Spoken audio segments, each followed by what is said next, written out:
नमस्कार। मैं अविनाश काकड़े बोल रहा हूँ। आज हम देखते हैं कि क्या मोदी जी को बदनाम करते रहते हैं सब लोग। इन्होंने बता दिया है कि उन्होंने कोर्ट पर भी कब्जा कर लिया है, सारे कोर्ट उनके हिसाब से चलते हैं। उन्होंने इलेक्शन चुनाव आयोग पर भी कब्जा कर लिया है, उन्होंने मीडिया पर भी कब्जा कर लिया। मीडिया को तो गोदी मीडिया बोलने लग गए। क्या ये सच है? मुझे दिखाई देता है, देखो कितने तेजी से फैसले हुए हैं कोर्ट ने बहुत तेजी से फैसले लिए। जैसा 370 पर सुप्रीम कोर्ट का फैसला, जो अचानक सुप्रीम कोर्ट ने मोदी सरकार ने 370 हटाया, और मोदी सरकार को जो विरोध में जो लोग कोर्ट में गए सुप्रीम कोर्ट के कि 370 ये असंवैधानिक है, अभी तक फैसला नहीं दिया सुप्रीम कोर्ट ने। आप बोलते जल्दबाजी में करता है सुप्रीम कोर्ट, बिल्कुल नहीं दिया अभी फैसला। राम मंदिर की केस तो आप देखे होंगे, 45 दिन उसकी सुनवाई चली, और 45 दिन सुनवाई चलने के बाद कोर्ट बोलता है कि हम मानते हैं कि यहाँ राम मंदिर था या नहीं था ये विवादास्पद है, मगर लोगों के आस्था का प्रश्न है, इसलिए 45 दिन सुनवाई करने के बाद उन्होंने उसका केस का फैसला दिया। इतने आसानी से नहीं दिया, और फिर फैसला देने वाले जज को सांसद भी बना दिया। तो ऐसे कैसे बोल सकते हो आप कि फैसले बहुत जल्दबाजी में और मोदी के पक्ष में करते हैं? आपको पता होगा बाबरी विध्वंस मामला था, उसमें अडवाणी जी और उमा जी इनको दोषी करार के देके और केस चली थी, उनको तुरंत निर्दोष मुक्त कर दिया, मगर सुनवाई कितने दिन चली। उसके कारण अडवाणी जी को राष्ट्रपति नहीं बनाया गया, प्रधानमंत्री जी ने उनको राष्ट्रपति नहीं बनाया। इतना बड़ा काम उन्होंने किया, आप बोलते हैं कि उनका कोर्ट फेवर करता है। कैसे फेवर करता है? निर्दोष बाद में किया ना उन्होंने, कि राष्ट्रपति का चुनाव हो गया और उसके बाद में उनको निर्दोष घोषित किया। आपको पता होगा कि नोटबंदी जब हुई थी तो देश के विभिन्न हाई कोर्टों में केसेस डाली गई थी, और वो सारी केसेस से पूरी व्यवस्था तहस नहस होने पे आ गई थी, अर्थव्यवस्था। क्योंकि नोटबंदी से तो अर्थव्यवस्था को काला धन समाप्त हो गया, सब ब्लैक मार्केटिंग वाले रास्ते पर आ गए। तो देखो सुप्रीम कोर्ट ने सारे मामले अपने जगह बुला लिए, अपने एक जगह पर सुनवाई होनी चाहिए, वन विंडो सिस्टम में। सुप्रीम कोर्ट ने कैसा न्याय के लिए पक्ष में किस तरीके से बिहेव किया।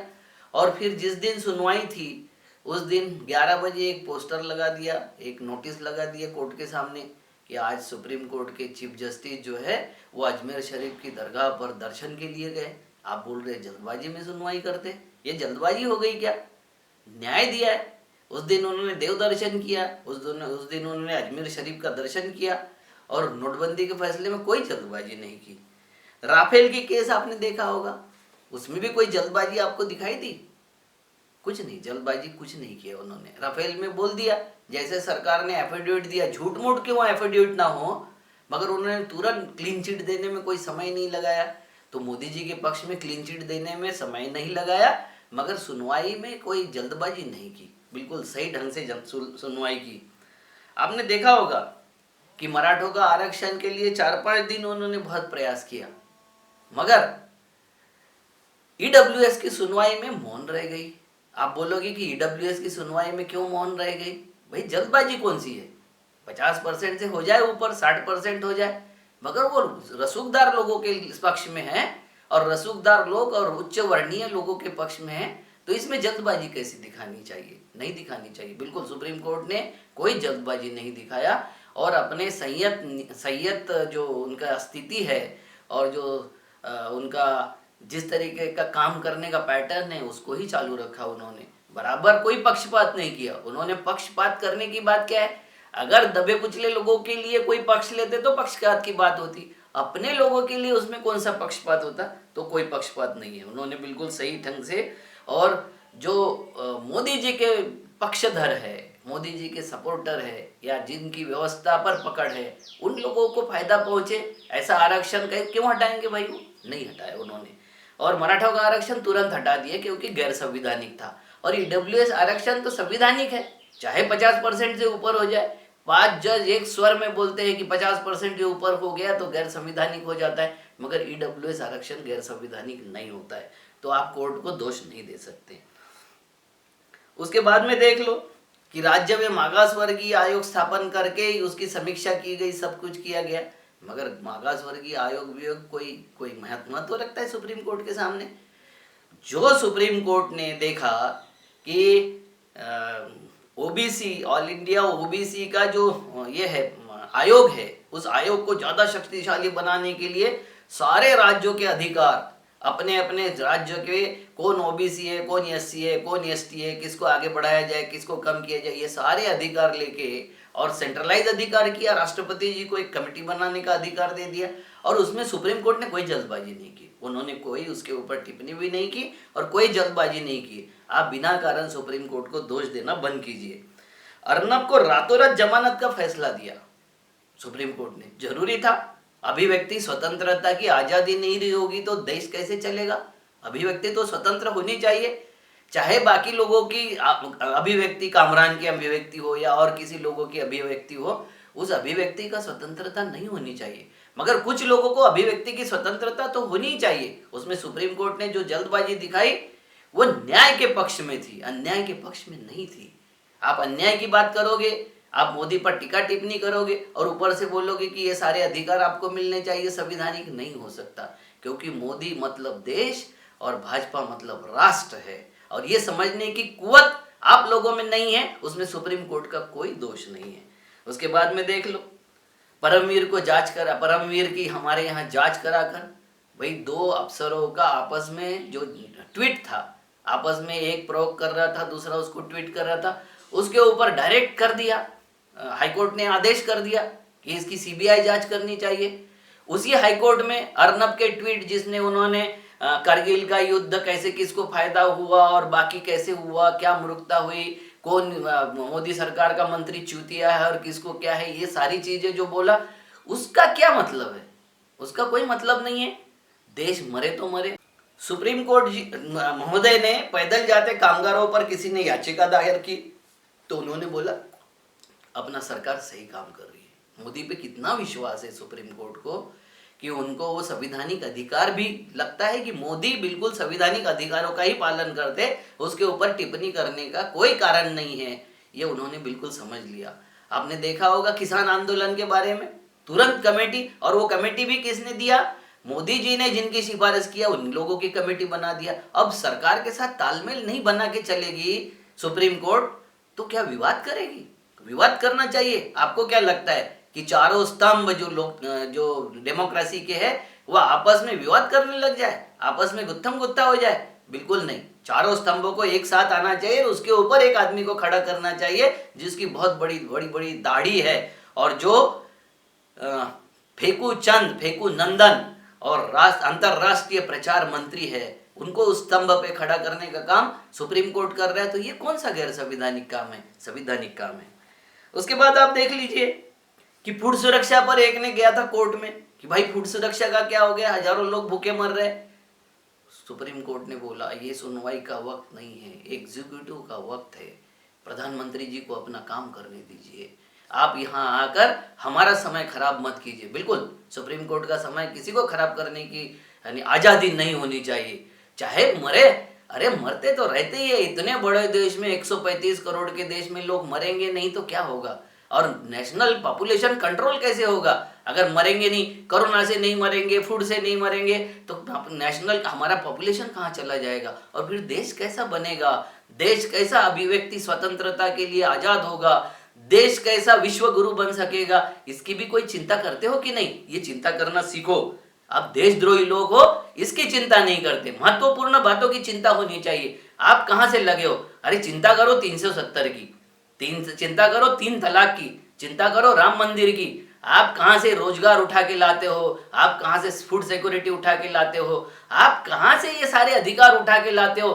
पहले राष्ट्र, बाद में व्यक्ति, और व्यक्ति की जो आवश्यकता है वो सबसे आखिर में है। पहले राष्ट्र की आवश्यकता है। देखो बॉर्डर पर सेना मर रही है, बॉर्डर पर सेना अपनी कुर्बानियां दे रही है और आप लगे हो कि हमको रोटी नहीं मिल रही है, हमको रोजगार नहीं मिल रहा है, हमको ऑक्सीजन नहीं मिल रहा है, हमको दवाएं नहीं मिल रहा है। अरे आप देखिए 40 डिग्री, -40 डिग्री में सेना वहां खड़ी रह के आपका सुरक्षा कर रही है, इसलिए आप सुरक्षित महसूस करते हो और आप वो छोड़ के भलती भलती बातों पर अपना समय व्यतीत करते हो।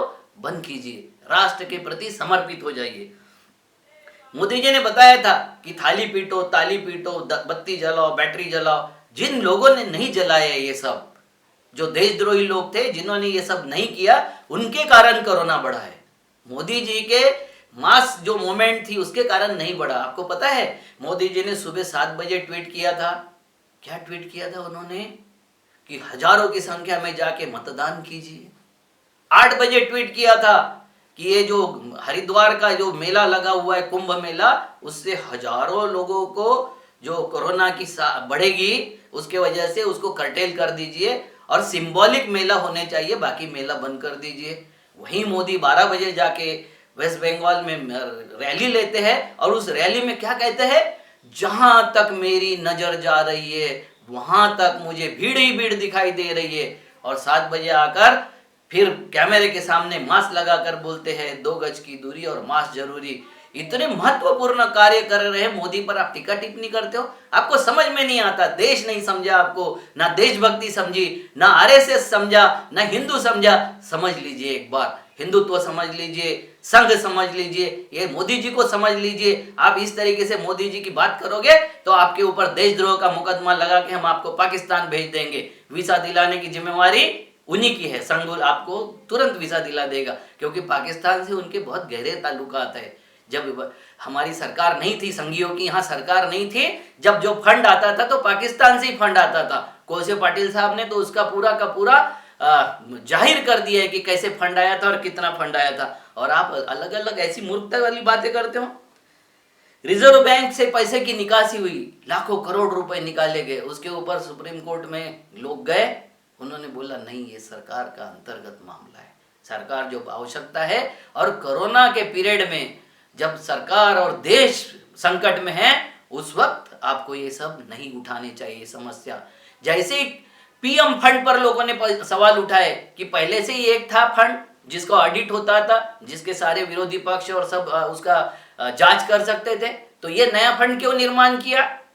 बोला देखो, आपदा में अवसर मत ढूंढो, ये काम खाली मोदी जी का है और भक्तों का है कि वहीं आपदा में अवसर ढूंढ सकते हो। आप ये काम अगर करोगे तो आपको देशद्रोही करार दिया जाएगा।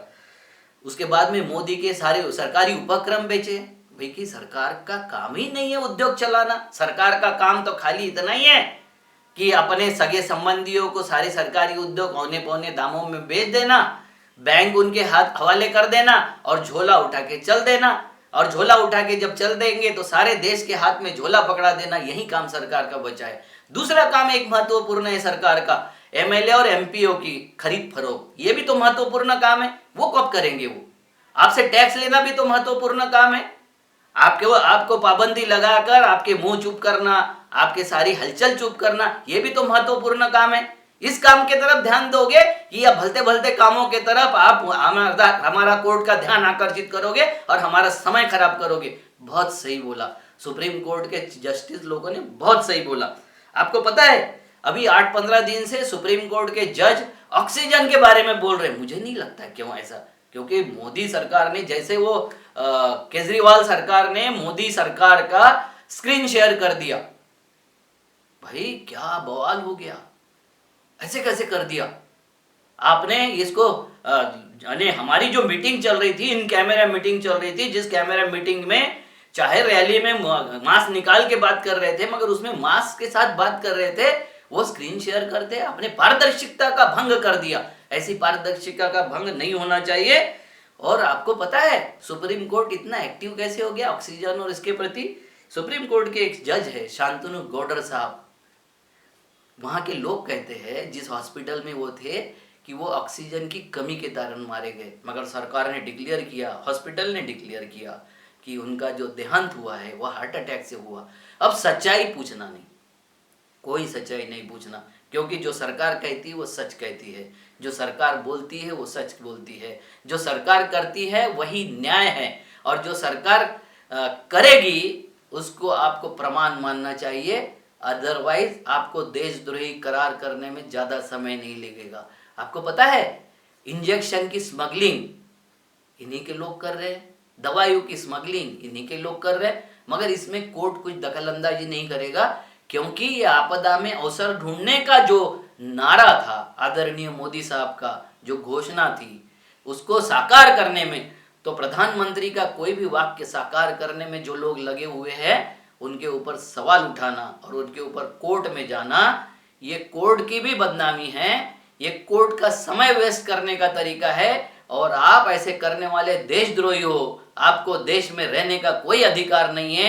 आपको अगर सम्मान नहीं करना चाहिए, सम्मान करना चाहिए आपको प्रधानमंत्री का, राष्ट्रपति का, सारे संवैधानिक पदों का आपको सम्मान करना चाहिए। चाहे इन्हीं प्रधानमंत्री महोदय ने पिछले प्रधानमंत्री के बाथरूम में झांक के देखा था कि वो रेनकोट पहन के नहाते हैं कि अंडरवेयर पहन के नहाते, क्योंकि इनको तो दूसरे के बाथरूम में झांकने से फुर्सत नहीं है। मगर सुप्रीम कोर्ट जी, आप बिल्कुल सही हो, आप बिल्कुल सही हो। राष्ट्रभक्त के साथ खड़े रहिए, ये देश को, हमको गर्त में ले जाने के लिए पूरा सहयोग दीजिए। ये देश की सारी संवैधानिक संस्था एक आदमी के पीछे पूरी की पूरी उनके शरण में ले जाइए और ये देश का भला कीजिए, क्योंकि जब तक कोई भी निर्णय ठोस तरीके से नहीं लिया जाता, कोई भी निर्णय के प्रति एक संघ शक्ति नहीं खड़ी होती, देश प्रगति नहीं कर सकता। नमस्कार।